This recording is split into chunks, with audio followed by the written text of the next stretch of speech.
you've got the former Michigan player, Jason Peters not Jason Peters, Nebraska. Brandon Peters at the former Michigan quarterback who's been the Illinois starting quarterback for a couple of years. I wouldn't consider him a top 25 quarterback out of the gate. Of course, Spencer Rattler might be the best in the business, either one or two. In game number 4 against Oklahoma. Michigan State still trying to figure out who their quarterback is, and he most likely won't be a top 25 quarterback. They had a transfer come in from Temple, Mr. Anthony Russo. Northwestern loses Peyton Ramsey, but they picked up Helinski. Yeah, Ryan Helinski from South Carolina. Don't know that I would consider him a top 25 quarterback, but he's played quite a bit. He actually made his way from Washington State to South Carolina and now Northwestern. Talking about the transfer portal working overtime these days. We're going to see players now, Greg, that play for 3 schools, not just 2. Hey, that's not uncommon. Not in this day and age. Michigan's got a 3-way quarterback battle working with Alan Bowman from Texas Tech. You got J.J. McCarthy, the 5-star, and then you've got Cade McNamara, who played a little bit, most notably against Rutgers in bringing Michigan back. I wouldn't rate any of those 3 as a top 25 quarterback right now. You know what's funny is that the McCaffrey family was probably planning on both of their sons playing against each other this year at quarterback. Nebraska and Michigan, but neither one of them are there anymore. Good point. Minnesota, there you go. I'll definitely rate Tanner Morgan in the top 10, 15, 20 quarterbacks in college football. Yeah, I like Tanner Morgan a lot. Yeah. I would not dispute that whatsoever. Down the stretch, you've got Ohio State. Now, the funny thing there is... We don't know there, though. You can't...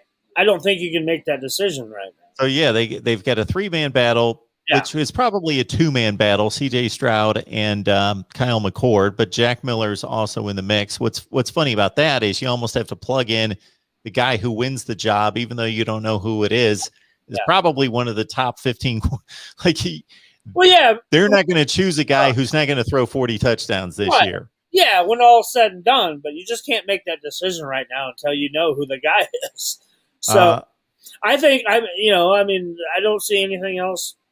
Besides Spencer Rattler, that's that you could rank that high. Besides Adrian Martinez, that's playing for Nebraska. So, I'm going to say that the 2 guys down the stretch, you've got Graham Mertz, who had a big debut, unproven though. He only absolutely. He only played a few games his freshman year. We know all the accolades coming in there, but.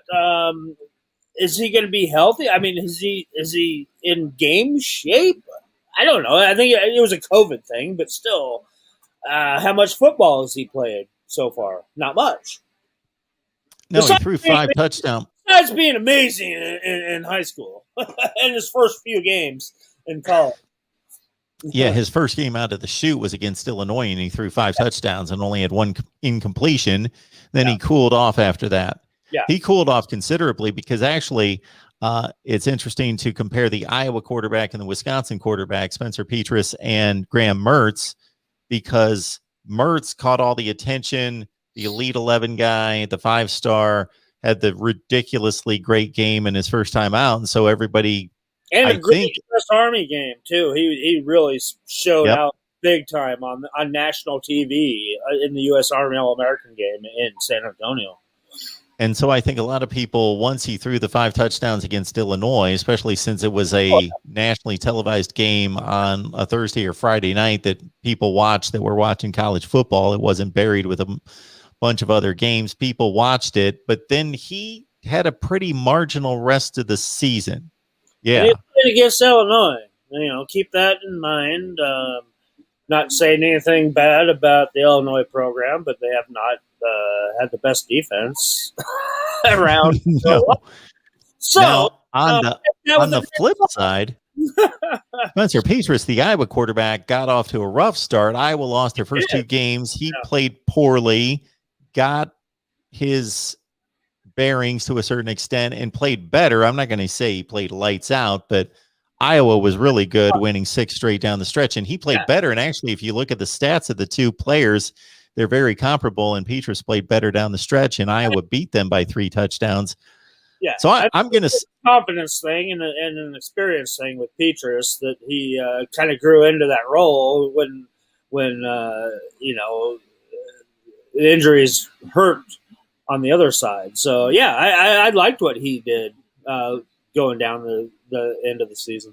So to answer your question, Nighthawk, I'm going to say that Rattler and Morgan are definitely top 25 quarterbacks for sure. So there's 2 that they're going to face. That the winner of the Ohio State job is going to be one of the 25 best quarterbacks in the country. Then I'm going to say Mertz and Petrus they could improve and get in that range. There's 65 Power 5 quarterbacks, and then there are 130 You see my total. fingers there. I'm saying three top 25 quarterbacks? I think so, yeah. You're leaving out Mertz and Petrus, right? Yeah. Okay. Yeah. Yeah, they would have to get considerably better